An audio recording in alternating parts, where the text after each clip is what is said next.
Hi. നമ്മൾ മലയാളികൾക്കെല്ലാം വീട് ഒരു സ്വപ്നം പോലെ കൊണ്ടു നടക്കുന്ന ആൾക്കാർ.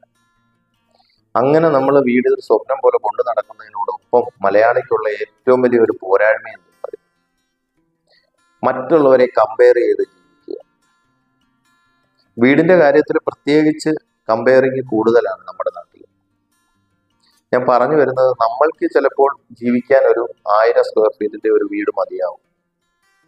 പക്ഷേ തൊട്ടടുത്ത് അല്ലെങ്കിൽ 2-3 വീടിനപ്പുറമുള്ള വീടുകൾക്ക് ചിലപ്പോൾ അവർക്ക് അംഗസംഖ്യ കൂടുതലുള്ളയോ അല്ലെങ്കിൽ അവരുടെ കയ്യിൽ അതിനനുസരിച്ച് സാമ്പത്തിക ഭദ്രത ഉള്ളത് കൊണ്ടായിരിക്കാം ചിലപ്പോൾ 1700 2000 ഒക്കെ സ്ക്വയർ ഫീറ്റിന്റെ വീടുകൾ വെക്കുന്നത്.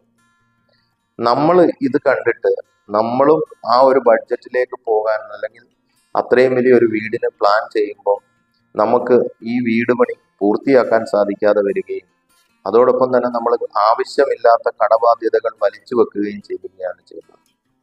എപ്പോഴും നമ്മുടെ ഒരു പണ്ട് പഴഞ്ചൊല്ലി പറയുന്ന പോലെ കൊക്കിലൊതുങ്ങുന്ന ഒരു വീട്.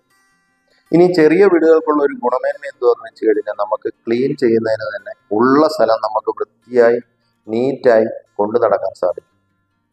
ഇതിന്റെ ഒരു ഉദാഹരണം പറയാം. പല വീടുകളുടെയും 2ാമത്തെ നില, അതായത് ഫസ്റ്റ് ഫ്ലോർ പണിഞ്ഞിട്ടിരിക്കുന്നത് പലരും യൂസ് ചെയ്യാറില്ല എന്നുള്ളതാണ് യാഥാർത്ഥ്യം. നമുക്ക് പുറമേ നോക്കുമ്പോൾ 2 നിലയായി തോന്നുമെങ്കിലും അതിലകത്ത് കയറി കഴിഞ്ഞാൽ, 2ാമത്തെ നിലയിൽ കയറി കഴിഞ്ഞാൽ അകത്ത് ആരും പ്രവേശിക്കാത്ത ഒരു സ്ഥലമായിട്ടായിരിക്കും അവിടെ കിടക്കുന്നത്. ഞാൻ പല വീടുകളിലും കണ്ടിട്ടുള്ള കാര്യം പറയാം.